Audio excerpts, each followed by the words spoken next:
ফরজ নামাজের পর সম্মিলিত মুনাজাত। আচ্ছা বলেন, আল্লাহর নবীর আমল যেমন আমাদের জন্য দলিল, নবীর সাহাবা একরামের আমলও তেমন আমাদের জন্য। সাহাবাকে যদি কেউ বলে বেদাতি, বুঝবেন হ্যাঁ 14 গোষ্ঠী বেদাত। আমি একটা হাদিস বলি, আজকে আর বেশি সময় নিতে পারবো না। একটা হাদিস বলি, ইমাম ইবনে কাসির আল বিদায়া ওয়ান নিহায়া এনেছেন, ইমাম ইবনুল আসির আল জাযরি তারিখ ইবনে আসিরে এনেছেন, ইবনে জারির তাবারি তারিখ ইবনে জারির তাবারিতে এনেছেন।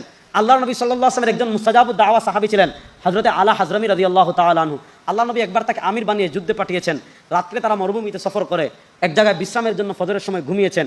উঠে রসদপত্র রেখে ফজরের সময় ঘুম ভাঙছে, দেখেন সব উটপত্র হারিয়ে গিয়েছে, আর কোনো পানিও নাই, সামানাও নাই। সাহাবা একরাম মরুভূমির ভিতর পেরেশান হয়ে গেলেন। ওয়াসাল্লান নাস, সব মানুষকে নিয়ে হজরতে আলা হাজরামি ফজরের নামাজ পড়লেন। ফজরের নামাজ পড়ে ওয়াজাথা বিরুকবাতাই ওয়াদা নাস, উপর হয়ে সব মানুষকে নিয়ে দোয়া করলেন।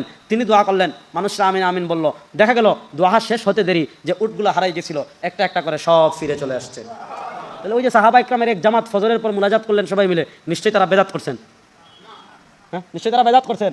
তাহলে যে আমল সাহাবিত, এই জন্য নামাজের পর ইজতেমাই মুনাজাত করলে করেন, না করলে নাই, না করলেও সমস্যা নাই, করতে পারেন। কেন? কারণ একদল সাহাবিদের থেকে প্রমাণিত। আর সাহাবার আমলকে কখনো বেদাত বলা যাবে না।